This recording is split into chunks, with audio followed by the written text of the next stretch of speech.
zéro limite. Vérité intégrale, humour total, le podcast de développement personnel comme vous ne l'avez jamais vu.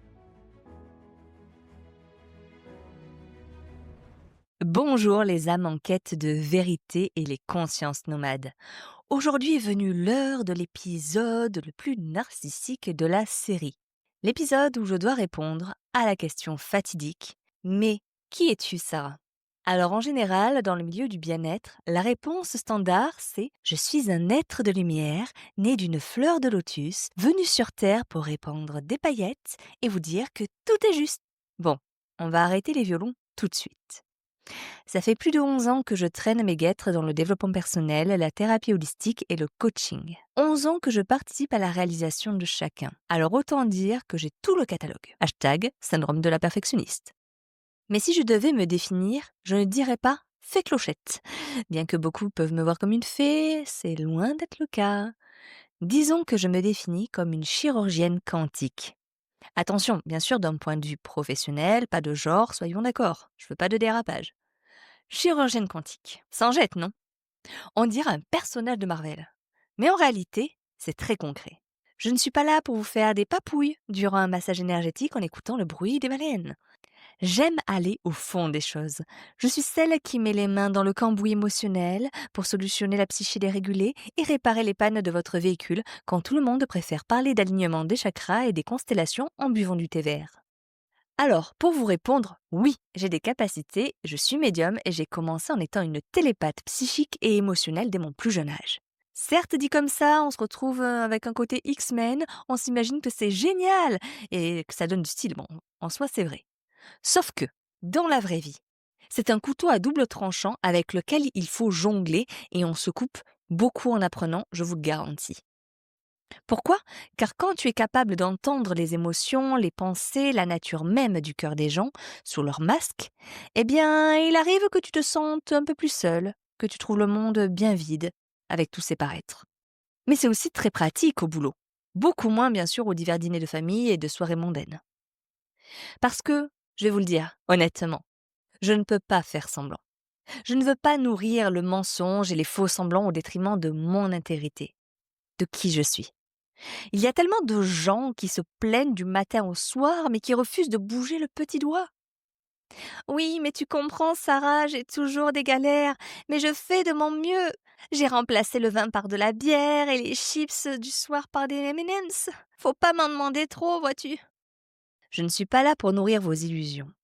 Je suis là pour vous rendre votre lucidité, et c'est ça ma valeur.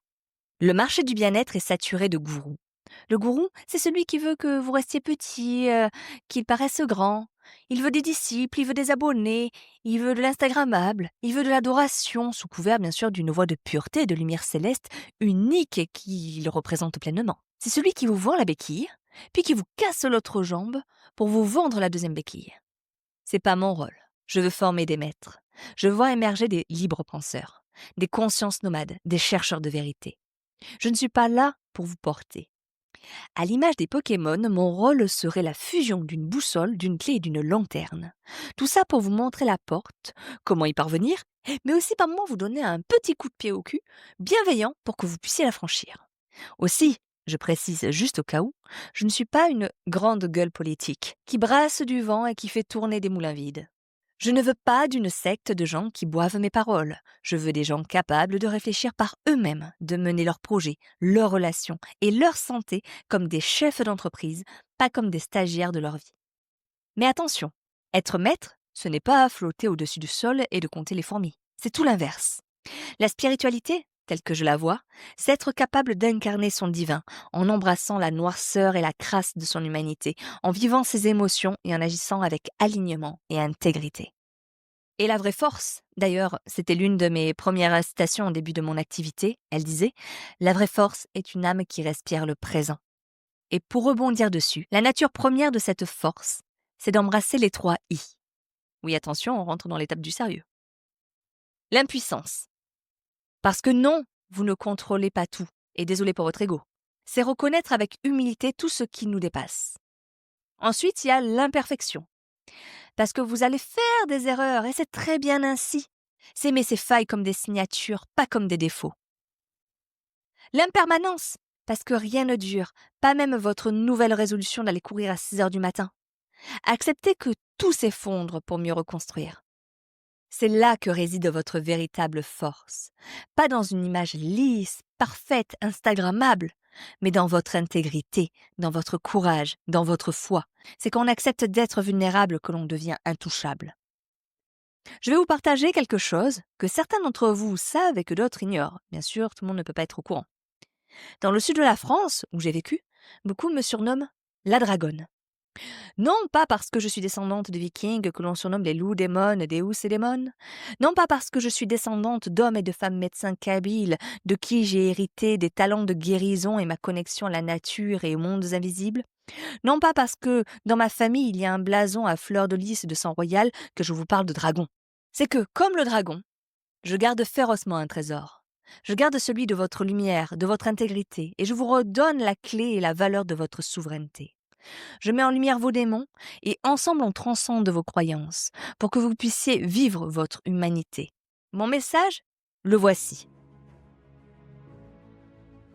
Arrêtez d'essayer d'être des êtres de lumière parfaits. Soyez des humains vivants, et c'est déjà bien. Acceptez par moments d'être géniaux et parfois complètement à côté de la plaque. Et voilà, maintenant, après tant de digressions, je vais répondre simplement à cette question que vous m'avez posée.